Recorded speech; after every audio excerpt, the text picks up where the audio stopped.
اعوذ باللہ من الشیطان الرجیم بسم اللہ الرحمن الرحیم۔ السلام علیکم ورحمۃ اللہ وبرکاتہ۔ پیارے بھائیوں اور بہنوں، کیسے ہیں آپ سب؟ امید کرتا ہوں آپ سب خیریت سے ہوں گے۔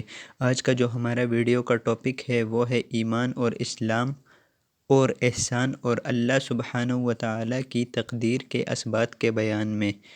تو چلیے چلتے ہیں اپنے آج کے ٹاپک کی طرف۔ اس ویڈیو میں یہ نہیں کہوں گا کہ میرے چینل کو سبسکرائب کر دیں، کیونکہ یہ حدیث سننے کے بعد آپ خود بخود ہی آپ کا دل کرے گا کہ میں اس چینل کو سبسکرائب کر دوں۔ تو چلیے چلتے ہیں اپنے آج کے ٹاپک کی طرف۔ ابو بکر بن ابی شیبہ، زہیر بن حرب ابن علی، زہیر اسماعیل بن ابراہیم، ابی حیان، ابی زرعہ بن عمرو بن جریر، حضرت ابو ہریرہ رضی اللہ عنہ سے روایت ہے کہ رسول اللہ صلی اللہ علیہ وسلم ایک دن لوگوں کے سامنے تشریف فرما تھے۔ اتنے میں ایک آدمی نے حاضر ہو کر عرض کیا، اے اللہ کے رسول صلی اللہ علیہ وسلم، ایمان کیا چیز ہے؟ رسول اللہ صلی اللہ علیہ وسلم نے فرمایا، ایمان یہ ہے کہ تم اللہ کا، اس کے فرشتوں کا، اس کی کتابوں کا، اس سے ملنے کا، اس کے پیغمبروں کا اور حشر کا یقین رکھو۔ اس نے عرض کیا، اے اللہ کے رسول، اسلام کیا ہے؟ فرمایا، اسلام یہ ہے کہ تم اللہ تعالیٰ کی عبادت کرو اور اس کے ساتھ کسی کو شریک نہ کرو۔ فرض نماز پابندی سے پڑھو، فرض کی گئی زکوٰۃ ادا کرو اور رمضان کے روزے رکھو۔ اس نے عرض کیا، اے اللہ کے رسول، احسان کس کو کہتے ہیں؟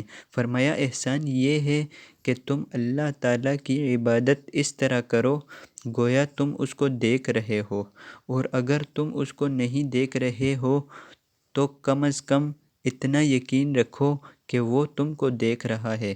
اس نے عرض کیا، قیامت کب آئے گی؟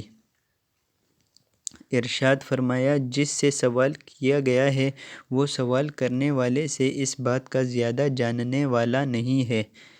ہاں، میں تمہیں اس کی علامات بتاتا ہوں۔ جب لونڈی اپنی مالکہ کو جنے گی، یہ قیامت کی علامات میں سے ہے۔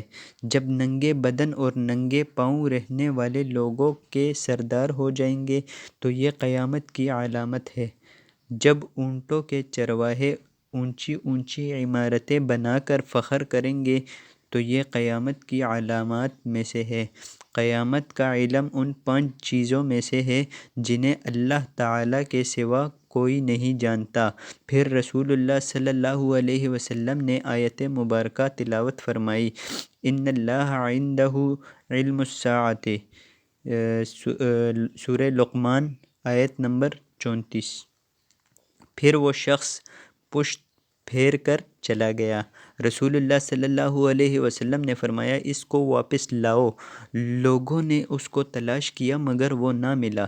رسول اللہ صلی اللہ علیہ وسلم نے فرمایا، یہ جبرائیل آئے تھے تاکہ لوگوں کو ان کا دین سکھائیں۔ تو بھائیوں، امید کرتا ہوں آپ کو آج کی یہ ویڈیو بہت پسند آئی ہوگی۔ ویڈیو پسند آنے کی صورت میں ہماری اس ویڈیو کو لائک کر دیجئے اور اپنے دوستوں کے ساتھ لازمی طور پر شیئر کیجئے گا، کیونکہ یہ صدقہ جاریہ ہے۔ تو آج کی ویڈیو میں بس اتنا ہی۔ اپنا اور اپنوں کا خیال رکھیے۔ مجھے دیجیے اجازت۔ اللہ حافظ۔